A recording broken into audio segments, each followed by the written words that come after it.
untuk OR selama ini kok ada alat buah tapi sedikit ya. Tipe ORTAV ini Gemininya gimana? 0%? Sangat nggak ada, 0%. 0%, alhamdulillah. Nggak muncul sekali. Siap. 0% ya. 70 hari aja ya, kami sudah rasanya sudah deg-degan ya. Yeah. Mengapa seumur itu buahnya belum jadi juga? Ternyata hasilnya seperti ini ya. Menurut saya sangat memuaskan ya. Memuaskan ya Pak. Memuaskan sekali. Untuk perlakuan tidak ada yang khusus Mas ya.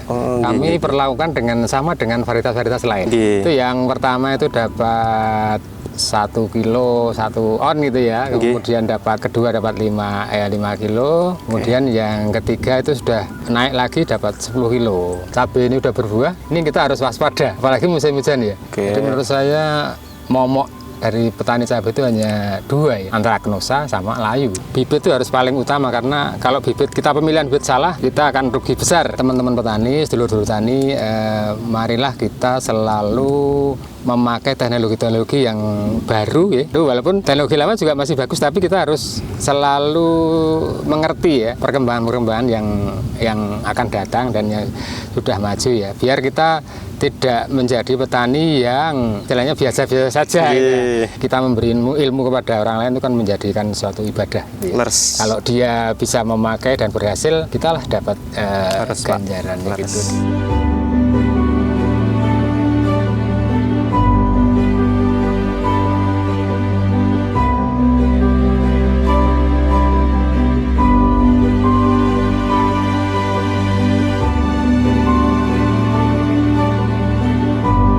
Oke, assalamualaikum warahmatullahi wabarakatuh. Kembali lagi bersama saya Anang Ismawan di channel Halbanero Official. Pada kesempatan kali ini saya akan melakukan wawancara kepada salah satu petani yang dibilang cukup sukses menanam varietas ORTAV.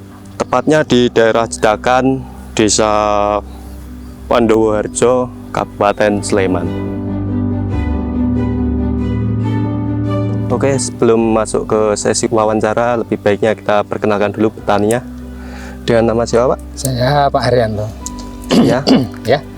Usia 61 tahun. Ya. Beliau ini namanya Pak Haryanto. Dari mana, Pak? Saya alamatnya di Dusun Cedaan, Pandowoharjo, Sleman. Ya, Oke. Pertanyaan awal nih Pak. Iya. Lahan ini tadinya itu bekas padi atau bekas cabai itu Pak? Iya. Ini memang dari sebelum cabai ini adalah bekas padi. Jadi tanaman bekas padi. Ya. Terus kita tanami cabai. Untuk olah lahan sendiri Pak, ini dibajak apa dicangkul manual Pak? Jadi setelah padi panen, itu kita bajak dulu. Ya kita bajak sampai ya lembut lah istilahnya itu, kemudian kita bikin bedengan. Dibikin bedengan. Ya. Kalau boleh tahu Pak, bedengan ini sendiri ukurannya pakai ukuran berapa Pak? Jadi, ketinggian sama lebar? Tingginya ini kira-kira 40 cm Mas. Jadi 40 cm ya. Terus lebarnya karena ini mulsanya pakai ukuran yang 120 cm ya lebarnya. Jadi kira-kira ya atasnya 1 meter lah gitu ya. Jadi kita sayapnya 20 cm itu ya. Oke. Masuk ke pertanyaan berikutnya Pak. Ini untuk dasaran Pak. Iya. Untuk dasaran ini jenengan atau beliau pakai apa Pak? Pupuknya gitu ya. Iya. Jadi gini, setelah kita olah tanah, kita bikin bedengan, terus kita di bedengan itu kita kasih pupuk kandang ya, kohe ya, kotoran hewan. Saya pakai yang dari kohe sapi. Pakai kohe sapi. Kita ratakan ke bedengan, kemudian itu kita kasih pupuk dasar saya pakai NPK. NPK-nya kalau boleh tahu Pak? Dari apa Pak? Merek boleh? Enggak apa. Kita pakai yang murah aja Mas. Saya pakai yang NPK Ponska. Ponska subsidi yang subsidi. Saya biar efisien gitu ya. Tidak boros gitu ya. Itu kita taburkan di bedengan ya, kira-kira satu bedeng ini enggak nyampe ya paling setengah kilo lah satu bedeng sepanjang ini ya. Kita taburkan sama kohenya itu kita aduk. Diaduk biar lebih homogen ya Pak ya. Biar pupuknya itu campur dengan tanah. Jadi tidak menggumpal di situ aja. Benar. Karena akar itu kan dia mencari gitu ya, mencari terobos-terobos. Jadi setelah itu dicampur, kita tutup tanahnya, kita pokoknya kita bikin bedengan yang halus, baru kita tutup mulsa. Oke, untuk dolomit sendiri Pak, jenengan pakai nggak? Dolomit pakai Mas, pakai ini nggak banyak ini, saya pakai hanya sekitar 10 karung kecil itu ya. Yang 10 kiloan. Oke. Cuman untuk di atas saya kasih ya. Setelah tutup plastik juga saya kasih dolomit tipis-tipis gitu aja. Dan tadi sebelum di kohenya juga saya kasih tipis-tipis aja. Siap. Jadi nggak begitu banyak. Jadi ini Pak, untuk memperjelas, kohe sapinya itu difermentasi dulu apa enggak tadinya? Itu karena saya beli ya. Jadi di sini saya belinya itu pakai kol gitu ya. Oh, yang jadi emang walaupun tidak difermentasi itu sudah jadi ya. Jadi udah benar-benar jadi ya Pak ya. Sudah jadi. Jadi oke. Kita taburkan gitu aja. Siap. Jadi Bapak ini memakai dasaran kohe sapi teman-teman, sama dolomit nggak begitu banyak. Tapi dia memilih kohe sapi yang emang sudah benar-benar jadi. Pada dasarnya akhirnya kelayuan pun hampir 0%. Berarti ini tanaman usia berapa hari ya, kira-kira saya nanamnya pertengahan Juni. Pertengahan Juni berarti sekitar 4,5 bulan. 4,5 bulan. 150 harian ya Pak ya? Ya, kira-kira seperti itu. Oke, untuk kocoran pertama Pak, awal vegetatif. Ya, saya mengocor pertama umur 7 hari Mas. Oh, umur 7 hari udah mulai kocor. 7 hari AST saya mulai kocor pakai Ultradap. Hanya Ultradap ya itu. Ultradap itu. Di satu dosisnya 1 ember itu saya kasih 2 sendok. 2 sendok sama dengan berapa gram? 10 gram. Sekitar itu tak aduk itu, baru tak masukkan ke tangki apa? Gendong itu yang pakai apa? Trigen itu, baru kita kocorkan itu. Kocor selanjutnya umur berapa hari Pak? Itu selang 10 hari lagi. Jadi 10 hari lagi. Ya sekira 18 hari lah ya. Kita kocor lagi pakai masih yang sama.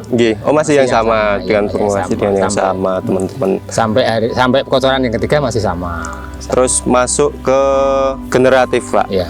Ada perlakuan khusus atau pupuk khusus gitu sehingga buahnya bisa sebanyak ini? Ya, kalau saya ngocor yang pakai yang generatif ya, itu saya kira-kira umur sebulan lah udah pecah cabang ya.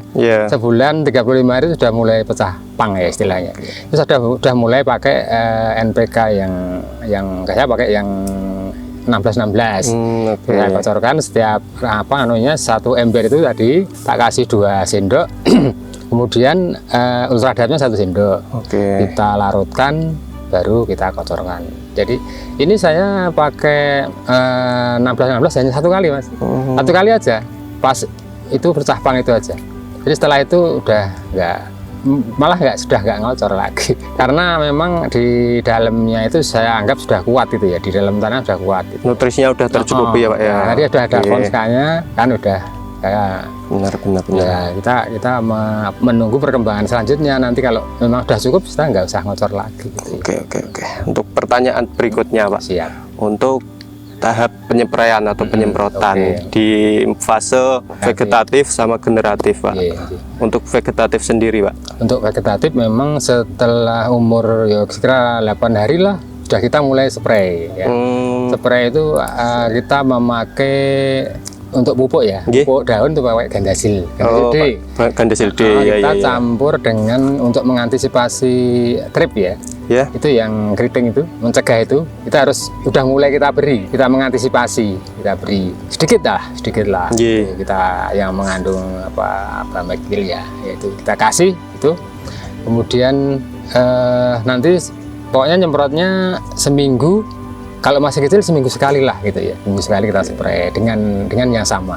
Seminggu sekali ya Pak ya jaraknya. Pakai Gandasil D, tapi setelah nanti umur pecah pang itu sudah mau bunga itu kita tambahi dengan Gandasil yang B. Namun masih ada Gandasil D-nya, jadi kita tambah yang B. Berarti untuk penyepraian kalium sendiri? Nanti setelah kalium kita setelah cabang, setelah ada bunga itu baru kita kasih. Berarti awal penyepraian kalium sendiri di awal generatif ya Pak ya? Generatif aja. Itu kita selang-seling aja. Kita sekarang pakai kalium, terus yang berikutnya tidak, terus besok pakai lagi gitu. Oh, di rolling. Rolling tidak terus-terusan. Tidak terus-terusan. Jadi ada jeda gitu ya. Untuk hama atau penyakit sendiri pada OR itu cenderung ke apa, Pak? Ini gini Mas, untuk OR selama ini kok minim sekali ya. Oh, minim sekali. Minim. Ada alat buah tapi sedikit ya. Tapi karena memang ini sudah fase pada generatif ya, pentil ya, pada pentil kami sudah mengantisipasi ya. Kita pasang perangkap untuk pakai petrogenol gitu ya. Siap. Saya kasih di botol-botol itu, cuman sekian ini hanya saya kasih tiga perangkap aja. Di sana sama di yang satu di utara dekat kampung sana. Ternyata pada masuk di situ. Yang saya mau pertanyakan, Pak, kenapa masang perangkap petrogenol itu dikasih jarak yang lumayan jauh? Saya lihat itu. Iya, karena idealnya ya pasang petrogenol kan jangan di lokasi sebetulnya seperti itu ya. Oh, malah menarik di luar biar yang ada di kebun itu bisa keluar itu keluar. Jadi kalau kita masangnya di lokasi di tengah itu justru dia masuk. Kalau dia nggak sempat masuk di perangkap, dia mesti hinggap di cabai gitu ya. Bener. Jadi gitu. Jadi kita nggak pakai obat yang pakai semprot-semprot, nggak pakai, saya cuma pakai perangkap aja. Karena walaupun kita semprot, menurut saya ya, pengalaman saya tuh saya kira nggak efektif kalau pakai spray. Kurang efektif. Ya, mana bisa kita semprot karena dia bisa terbang. Benar. Jadi kalau kita harus perangkap, efisien lah gitu. Siap. Jadi untuk lalat buah sendiri ini beliau menggunakan perangkap aja. Tapi perangkap itu pemasangannya dikasih jarak sekitar berapa meter itu, Pak, dari lahan? Dari lahan ya 10 meter lah. 10 meter. Tujuannya agar lalat itu mau keluar dari lahan pertaniannya atau kebunnya, teman-teman. Oke, untuk pertanyaan berikutnya, Pak, untuk Gemini, Pak. Gemini ya. Nah, tipe Wertavi ini Gemininya gimana? 0%? Sangat nggak ada, 0%. 0%, alhamdulillah. Nggak muncul sekali. Siap. 0%, iya. Untuk Gemini sendiri ini 0%, teman-teman. Menarik sekali. Berarti ini rekomendasi buat lahan yang sudah endemik terhadap virus. Pertanyaan berikutnya, Pak. Saya ini dari tadi tertuju pada karakter tanaman Bapak sendiri. Sepertinya ada yang diperlakukan khusus ini. Khususnya di perempelan. Kau boleh tahu ini, Pak, mulai rempel itu umur berapa? Ortavi ini kan cenderung menurut saya ya, percabangannya tidak begitu banyak yang di bawah. Karena dia lebih ke atas ya. Setelah muncul cabang di bawah itu tetap saya hilangkan. Karena saya pengalaman di luar jenis varietas ini itu seperti itu. Jadi saya nggak suka kalau di bawah itu lembab, terus yang jelas kalau cabang kita pelihara di bawah itu susah untuk memeliharanya. Benar. Karena kita nyepraynya juga susah gitu ya kalau ada penyakit ya. Biar batangnya kuat gitu ya. Terus kita cabang-cabang ini tumbuhnya sudah belakangan ini. Ini tumbuhnya belakangan, sudah ada bunganya saya biarkan aja. Tapi yang lain memang hilang semua ya. Jadi biar pertumbuhan itu lebih maksimal ke atas ya, karena pengalaman saya jadi cabang dipelihara dan tidak itu hasilnya sama ya. Karena kalau cabangnya dihilangkan itu nutrisinya ke atas, jadi semua nutrisi terangkat ke atas dan berbuah di atas. Jadi tidak mengurangi produksi lah. Ada orang bilang cabangnya banyak, buahnya banyak, tapi mesti yang di atas juga turun. Seperti itu pengalaman saya. Jadi gini teman-teman, sedikit tambahan, perempelan sendiri itu selain mengurangi kelembapan pada tanaman, dia sendiri juga akan fokus, nutrisinya akan fokus kepada pembuahan untuk mengisi buah di atas, juga untuk buah lebih cepat gitu. Begitu, Pak, ya? Iya, kira-kira itu. Oke, Pak, pertanyaan selanjutnya, Pak, ini kan udah memasuki musim penghujan. Untuk tipe Wertavi ini kekebalan terhadap virus Anthranoxa itu gimana? Ternyata yang kami punya ini belum ada tanda-tanda ya, belum ada tanda-tandanya serangan Anthranoxa ya, walaupun cuman tetap kita harus mengantisipasi. Kita tetap harus mengantisipasi. Jadi yang penting kita harus pengamatan itu harus rutin ya. Pengamatan di buah harus kita lakukan setiap hari ya. Apabila ada gejala satu aja cabai yang kena gejala Anthranoxa yang udah kelihatan coklat-coklat itu di permukaannya, itu harus kita hilangkan, Mas. Harus kita hilangkan, jangan sampai karena itu coklat itu nanti kalau lama-lama terus timbul lingkaran di situ. Terus jadi kayak istilahnya patek itu ya. Itu nanti kalau kita spray itu kan kayak ditular kayak gitu loh. Jadi itu harus dihilangkan. Dihilangkan dulu spray, baru dispray. Untuk mengantisipasi juga ya, pengalaman saya, Anthranoxa itu sebetulnya juga tergantung pemeliharaan kita ya. Setelah cabai ini udah berbuah, ini kita harus waspada, apalagi musim hujan ya. Jadi kita nyepraynya, misalnya tadi malam hujan itu ya. Itu pagi harus kita spray. Harus di-spray. Karena kita air hujan harus kita lunturkan gitu ya. Kita lunturkan dengan saya pakai air yang bukan dari sungai tapi dari rumah gitu. Air sumur gitu. Air murni lah itu. Nah, pokoknya air yang tidak dari sungai. Karena saya takutnya di sungai itu kan kadang-kadang ada limbah rumah tangga yang masuk sungai. Kita kan nggak tahu juga. Jangan-jangan itu malah menambah risiko Anthranoxa karena ada bahan-bahan kimia yang lain. Benar. Jadi kita harus waspada itu. Jadi teman-teman petani kami sampaikan kalau udah musim begini harus hati-hati ya. Kalau kita sudah punya buah yang bagus, jangan terlena ya, jangan terlena. Apalagi dengan kondisi harga yang tidak kondusif ya. Petani kadang-kadang udah pada itu lopro gitu ya. Tak urusi kayak gini, ternyata kita harus, petani harus sabar ya. Kita harus sabar betul. Kalau memang sudah petani itu mestinya sudah tahan banting, Mas. Jadi udah tahu lah kayak besok segini gini. Rollingnya udah ada, sekarang murah ya, kapan lagi itu. Jadi yang penting perawatan harus waspada, hati-hati. Khususnya Anthranoxa. Jadi Anthranoxa, Jadi menurut saya momok dari petani cabai itu hanya dua ya, Anthranoxa sama layu. Itu yang sudah, kalau udah layu saya juga kesulitan. Tapi kalau Anthranoxa saya masih bisa mengatasi dengan pencegahan ya. Pencegahan. Pencegahan. Untuk kelayuan atau layu fusarium, Pak. Ini pencegahannya atau perlakuannya itu gimana, Pak?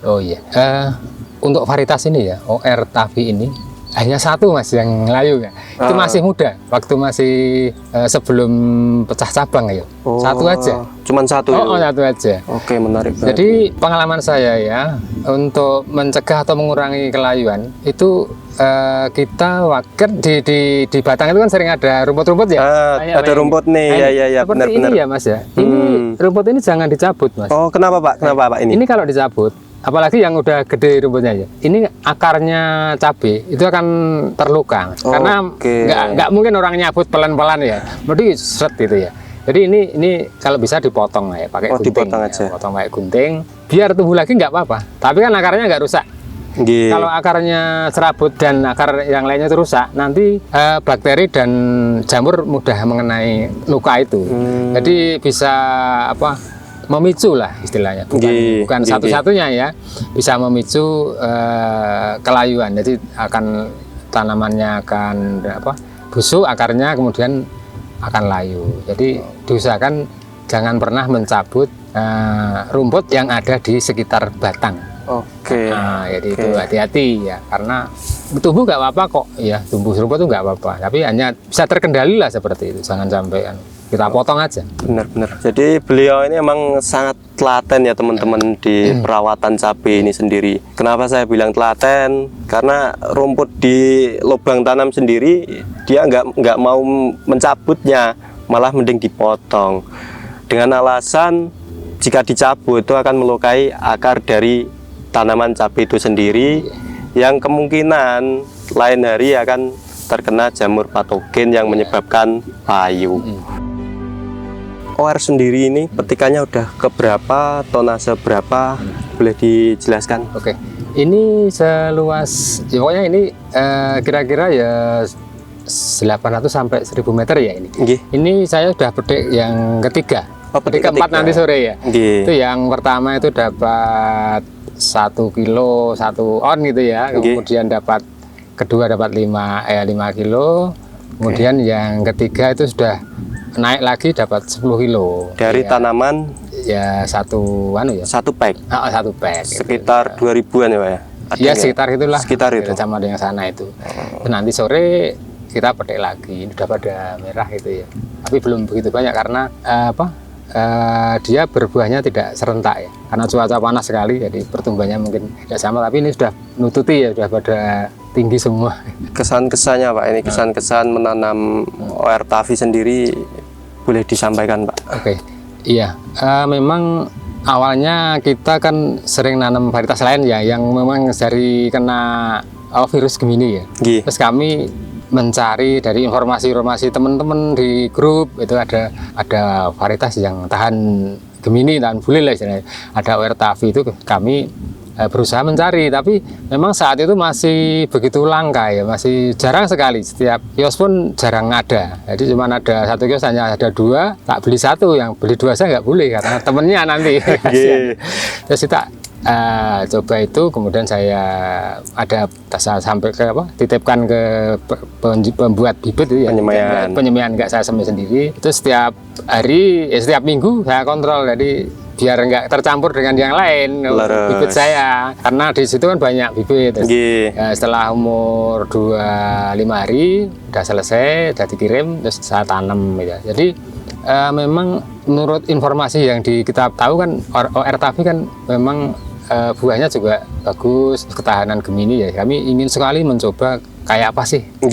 Tapi ternyata hasilnya kayak gini, sangat, menurut saya sangat memuaskan ya. Memuaskan sekali. Jadi buat teman-teman dan sedulur-sedulur petani yang ada di Sleman khususnya dan dimanapun yang berada ya, monggo silahkan selalu berinovasi ya, selalu mengikuti teknologi yang ada.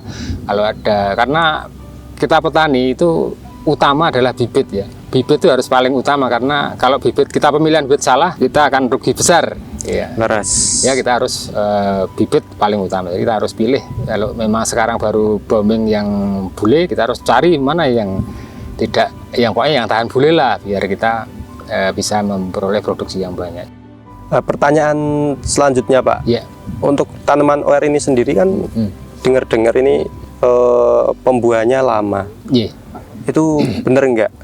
Memang yang kami alami, karena kita nanam juga baru sekali ya, ya. Memang yang saya alami ini memang waktu berbuahnya itu agak mundur ya. Oh, jadi agak mundur. Jadi kalau varietas lain mungkin dari cabang V aja sudah tumbuh buah ya. Tapi ini yang OR ini 7 sampai 7 cabang lah baru kelihatan buahnya. Jadi bagi teman-teman petani yang saat ini mempunyai atau menanam varietas OR Tavi, harap bersabar ya. Kalau yang masih muda ya, tanaman masih sekitar 2 bulan atau 50 hari sampai 70 hari lah, harap bersabar. Karena itu saya alami juga, 70 hari aja kami sudah rasanya sudah deg-degan ya. Mengapa seumur itu buahnya belum jadi juga? Belum jadi juga ya. Jadi ini sebetulnya kayak apa sih? Ternyata setelah itu akan umur-umur sekitar 3 bulan sudah mulai banyak. Udah mulai banyak berbuahnya. Umur 90 harian dia udah mulai berbuah-buahnya ya Pak. Betul-betul yang teman-teman harus sabar ya. Dengan kondisi yang sama loh ya. Dengan perawatan yang sama, dengan kondisi musimnya sama, harap bersabar. Jadi khususnya sama, buat petani peralihan. Untuk yang khususnya yang nanam OR Tavi, karena mungkin ini karakternya memang beda sekali dengan varietas lain ya. Beda sekali. Tapi ternyata hasilnya seperti ini ya. Ini udah menurut saya ini maksimal sekali. Ini kayak gini masih di sana masih tumbuh bunga dan pentil kecil-kecil ya. Udah terus, jadi ini masih pupusnya masih berjalan. Pupusnya masih berjalan. Jadi memang betul-betul, cuman pengamatan dan perawatan harus dilakukan dengan rutin, itu aja. Di grup-grup pertanian ini kan pembahasannya kan ada yang bilang OR itu buahnya mudah rontok Pak. Saya lihat sendiri di lahan Bapak ini hampir nggak ada yang rontok. Adakah perlakuan khusus? Boleh dijelaskan? Sebetulnya untuk perlakuan tidak ada yang khusus Mas ya. Kami perlakukan sama dengan varietas-varietas lain. Kita untuk masa-masa vegetatif hanya kami menambahkan pakai kalium aja. Jenengan pakai kalium cair. Kalium cair kita spray berselang-selang itu ya. Sekarang pakai, besok tidak, terus besok pakai lagi gitu. Jadi untuk OR ini memang tidak banyak yang rontok, hampir nggak ada kok. Hampir nggak ada. Kalau rontok aja mungkin ada sengatan alat buah itu Wajar ya. aja. Itu hanya sedikit ya, tidak terkendali. Jadi kalau tadi disampaikan sebetulnya dari cabang V memang sudah ada bunganya, tapi itu kan saya sampaikan, tapi setelah cabang 7 sampai 8 udah nggak rontok. Emang itu memang rontok, nggak bisa kita atasi. Itu memang mungkin karakternya dia seperti itu. Siap. Nggak tahu. Adakah penambahan kalsium atau apa itu, Pak? Iya itu, cuma kita spraynya pakai selain kalsiumnya saya pakai yang apa ya? Pakai boron itu ya. Boron.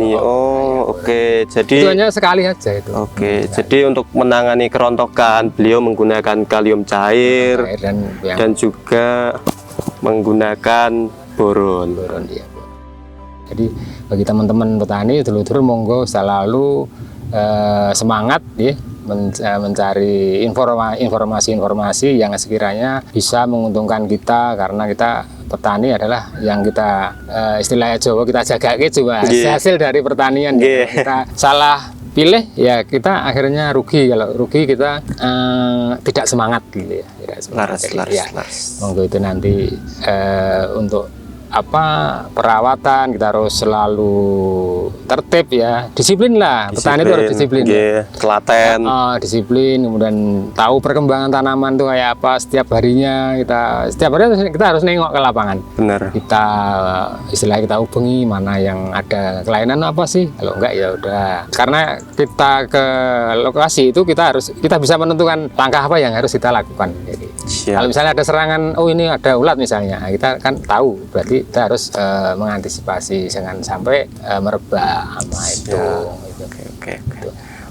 Ada pesan khusus untuk petani khususnya di daerah Sleman ini, Pak? Oke. Buat teman-teman petani, sedulur-sedulur petani, marilah kita selalu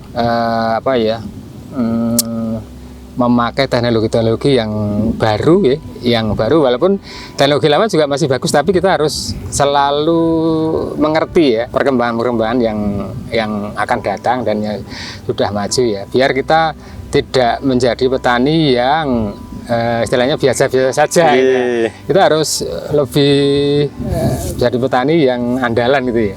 Jadi baik itu masalah pengolahan tanah, bibit, kemudian perlakuan perawatan dan lain-lainnya, kita harus saling dari teman-teman itu saling tukar wawasan ya, Pak, ya? Tukar kawruh lah istilahnya.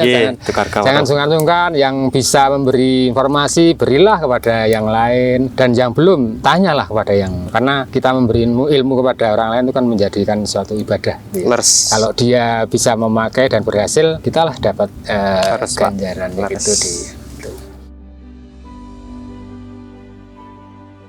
Bagi teman-teman petani kita harus selalu semangat, disiplin, dan kalau kita mau punya duit, tanamlah cabai. Kalau kita mau punya duit, tanamlah cabai, gitu ya, bagi petani. Terima kasih. Oke, itu tadi video wawancara kali ini. Jangan lupa like, comment, and subscribe Albanero Official. Bila ada kritik dan saran, bisa hubungi nomor di bawah ini. Terima kasih. Assalamualaikum warahmatullahi wabarakatuh.